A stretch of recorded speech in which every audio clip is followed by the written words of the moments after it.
A ball is projected from point A with velocity 20 meter per second at an angle 60 degree to the horizontal direction. At the highest point B of the path, the velocity of the ball will be.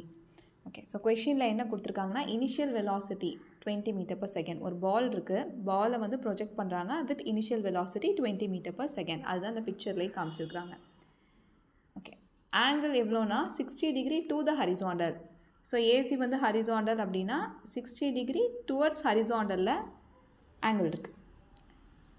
Question என்ன நம்ம என்ன கண்டுபிடிக்கணும் அப்படின்னா highest point பியில் velocity எப்படி இருக்கும், அதாவது இந்த பாயிண்டில் இந்த வெலாசிட்டி எவ்வளோ அப்படிங்கிறத நம்ம கேல்குலேட் பண்ணணும். சரி, இதை கேல்குலேட் பண்ணுறதுக்கு நம்ம என்ன பண்ண போகிறோம்னா இனிஷியல் வெலாசிட்டியை நம்ம ரெண்டு காம்பனண்ட்டாக ரிசால்வ் பண்ணிக்கணும். ஒன்று ஹரிசாண்டல், இன்னொன்று வெர்டிக்கல் வெலாசிட்டி. ப்ரொஜெக்டைல் மோஷனை பொறுத்தளவுக்கு ஹரிசாண்டல் வெலாசிட்டி வந்து எப்போதுமே கான்ஸ்டண்ட்டாக இருக்கும். Throughout the projectile path horizontal velocity will be constant. ஏன்னா ஹரிசாண்டல் ஆக்சலரேஷன் கிடையாது ப்ரொஜெக்டைலில். ஸோ ப்ரொஜெக்டைல் பாத் இங்கே ட்ராவல் பண்ணும்போது horizontal velocity will be constant. அதே வெர்டிக்கல் வெலாசிட்டி தான் நமக்கு சேஞ்ச் ஆகும். அதுவும் ஹையஸ்ட் பாயிண்ட்டில் எப்போதுமே வெர்டிக்கல் வெலாசிட்டி வந்து ஜீரோவாக இருக்கும். அதாவது இப்போ ஒரு பாலை த்ரோ பண்ணுறோம்னா அது மேக்ஸிமம் ஹைட்டை ரீச் பண்ணும்போது அந்த பர்டிகுலர் பாயிண்ட்டில் வந்து வெலாசிட்டி வந்து ஜீரோவாக இருக்கும். ஸோ அப்போ இங்கே வந்து நமக்கு கேல்குலேட் பண்ண சொன்னதும் அந்த ஹையஸ்ட் பாயிண்ட்டுக்கு தான். மேக்ஸிமம் பாயிண்ட் பால் எவ்வளோ ரீச் ஆகுதோ அதான் பாயிண்ட் பி. ஸோ அந்த பாயிண்ட் பியில் vertical velocity it is going to be zero. Horizontal வெலாசிட்டியை தான் நம்ம கண்டுபிடிக்கணும். சரி, இப்போ ஹரிசாண்டல் வெலாசிட்டி கண்டுபிடிக்கணும்.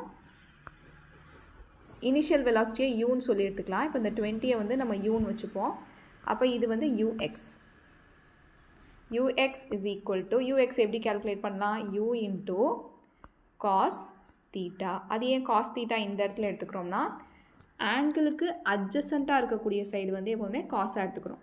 ஆங்கிளுக்கு ஆப்போசிட்டில் வருது சைன் எடுத்துக்கணும். இப்போ நான் இங்கே வந்து வெர்டிக்கல் காம்பனன்ட் வரைகிறேன் அப்படின்னா அந்த வெர்டிக்கலை வந்து நான் சைனுன்னு எடுத்துப்பேன். ஏன்னா it is opposite to 60. So அதனால் இங்கே அட்ஜசண்ட்டில் இருக்கிறனால U X is equal to U cos theta. சரி, அப்போ நம்ம கண்டுபிடிக்க வேண்டியது இந்த யூஎக்ஸா. U X is equal to U வந்து கொஷினில் 20 கொடுத்துருக்காங்க. காஸ் அப்படியே வச்சுப்போம். தீட்டா வந்து 60 டிகிரி. காஸ் 60யோட வேல்யூ வந்து 1/2. So 20 into 1/2.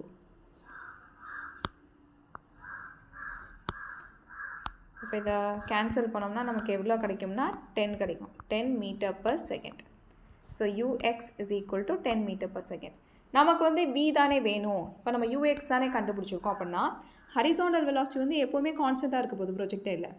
ஸோ அப்போ வந்து v is equal to ux which is equal to 10 meter per second. So option number D is the correct.